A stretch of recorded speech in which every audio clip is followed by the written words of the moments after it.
नमस्कार छात्रों। रयत शिक्षण संस्था के श्री छत्रपति शाहू स्कूल व जूनियर कॉलेज बारामती जिला पुणे में मैं प्राध्यापक शिंदे एएस आप सभी का स्वागत करता हूं। कक्षा 12वीं विषय हिंदी योग भारती का आज हम दूसरा गद्य जिसका नाम है निराला भाई और लेखिका है महादेवी वर्मा, इनके पहले भाग को आज हम देखेंगे। तो आइए सबसे पहले हम लेखक का परिचय देखते हैं। लेखक परिचय। श्रीमती महादेवी वर्मा जी का जन्म 26 मार्च 1907 को उत्तर प्रदेश के फर्रुखाबाद में हुआ। हिंदी साहित्य जगत में आप चर्चित एवं प्रतिभाशाली कवयित्री के रूप में प्रतिष्ठित हैं। आप जितनी सिद्धहस्त कवयित्री के रूप में चर्चित रही है, उतनी ही सफल गद्यकार के रूप में भी विख्यात है।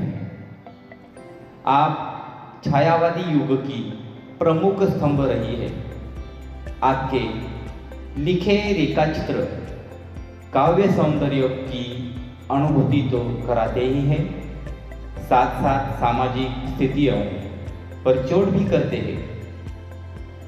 इसलिए काव्यात्मक रेखाचित्र हमारे मन पर अमिट प्रभाव अंकित करते हैं।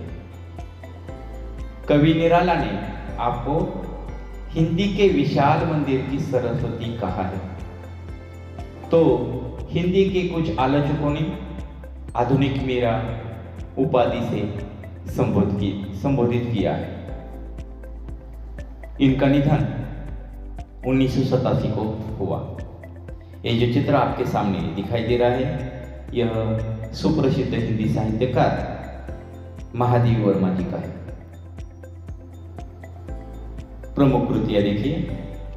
निहार, रश्मि, नीरजा, दीपशिखा, सांदेगी, यामा, कविता संग्रह, अतीत के चलचित्र, स्मृति की रेखाएं, मेरा परिवार रेखाचित्र, श्रृंखला की कड़ियां तथा साहित्यकार की आस्था निबंध। विधा परिचय देखिए। आधुनिक हिंदी गद्य साहित्य में संस्मरण विधा अपना विशिष्ट स्थान रखती है। हमारे जीवन में आए किसी व्यक्ति के स्वाभाविक गुणों से अथवा उसके साथ घटित प्रसंगों से हम प्रभावित हो जाते हैं। उन प्रसंगों को शब्दांकित करने की इच्छा होती है। स्मृति के आधार पर व्यक्ति के संबंध में लिखित लेख या ग्रंथ को संस्मरण साहित्य कहा जाता है। पाठ परिचय। प्रसिद्ध कवि सूर्यकांत त्रिपाठी निराला की गणना हिंदी के श्रेष्ठ कवियों में की जाती है। हिंदी साहित्य में छायावादी कवि एवं क्रांतिकारी व्यक्तित्व के रूप में वे जाने जाते हैं। प्रसिद्ध कवयित्री महादेवी वर्मा एवं निराला जी दोनों का कार्यक्षेत्र प्रयागराज रहा है। इसलिए भी कवयित्री निराला जी को नजदीक से जानती समझती और उनके व्यक्तित्व से गहराई से परिचित रही है। प्रस्तुत संस्मरण में उन्होंने निराला जी को विभिन्न रूपों में देखा है और परखा है। उसे उन्होंने बेबाकी शब्दांकित किया है। इस संस्मरण में हमें निराला जी के फक्कड़पन, उनके व्यक्तित्व, उनकी निर्धनता, उदारता, संवेदनशीलता, आतिथ्य सत्कार की भावना तथा पारिवारिक दशा आदि के बारे में अनेक अनछुई बातों की जानकारी मिलती है। तो आइए सबसे पहले हम पाठ को पढ़ते हैं और बाद में इसका मैं एक एक करके आपके सामने विश्लेषण करूंगा। तो देखिए, पेज नंबर 6 पर पहला परिच्छेद। एक युग बीत जाने पर भी मेरी स्मृति से एक घटा भरी अश्रुमुखी सावनी पूर्णिमा की रेखाएं नहीं मिट सकी है।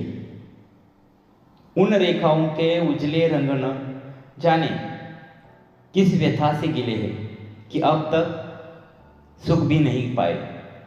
उड़ना तो दूर की बात है।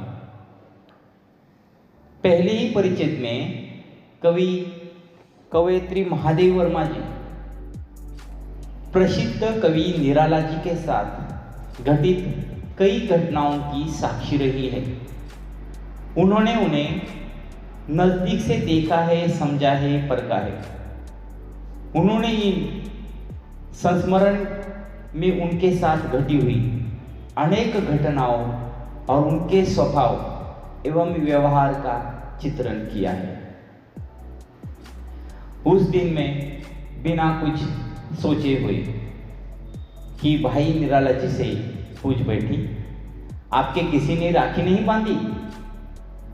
अवश्य उस समय मेरे सामने उनकी बंधन शून्य कलाई और पीले कच्चे सूत की ढेरों राखियां लेकर घूमने वाले यजमान खोजियों का चित्र था। पर अपने प्रश्न के उत्तर ने मुझे क्षण भर के लिए चौंका दिया।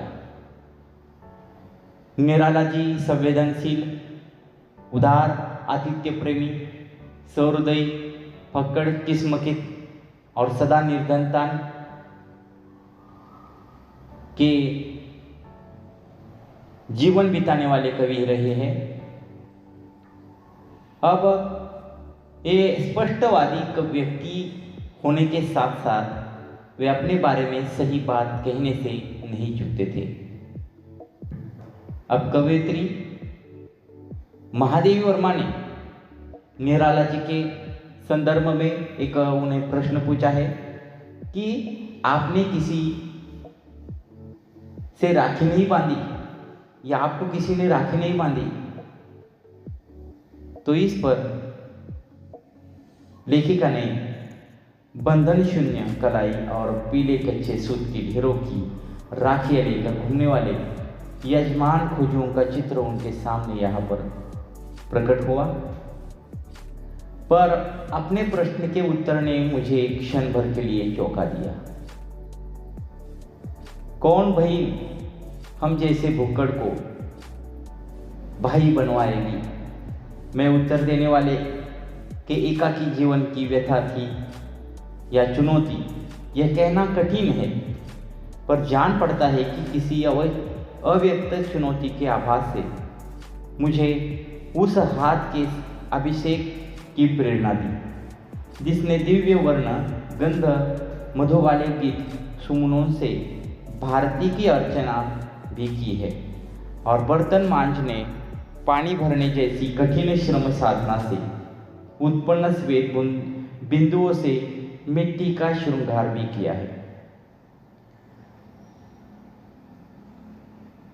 यहाँ पर एक बार क्या हुआ है कि रक्षाबंधन के त्योहार के अवसर पर कवयित्री ने उनकी सुनी कलाई देखकर इसके बारे में एक प्रश्न पूछा था कि आपके हाथ में किसी ने राखी नहीं बांधी? तो इस पर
आर्थिक संकट का यहाँ पर सामना करते हुए महादेवी वर्मा ने यहाँ पर तय किया है कि इसके आगे उन्होंने अगर मुझे बजट का हिसाब किताब यहाँ पर संभालने के लिए दिया तो मैं इसके आगे उनका हिसाब किताब नहीं यहाँ पर करूँगी। ऐसा उन्होंने निर्णय जो है अपने मन में ठान लिया था। यहाँ पर जो है निराला भाई जो गद्य है महादेवी वर्मा का, यहाँ पर पहला भाग समाप्त होता है। आगे का जो दूसरा भाग है मैं जल्द ही आपके सामने यहाँ पर लेकर आऊँगा। धन्यवाद।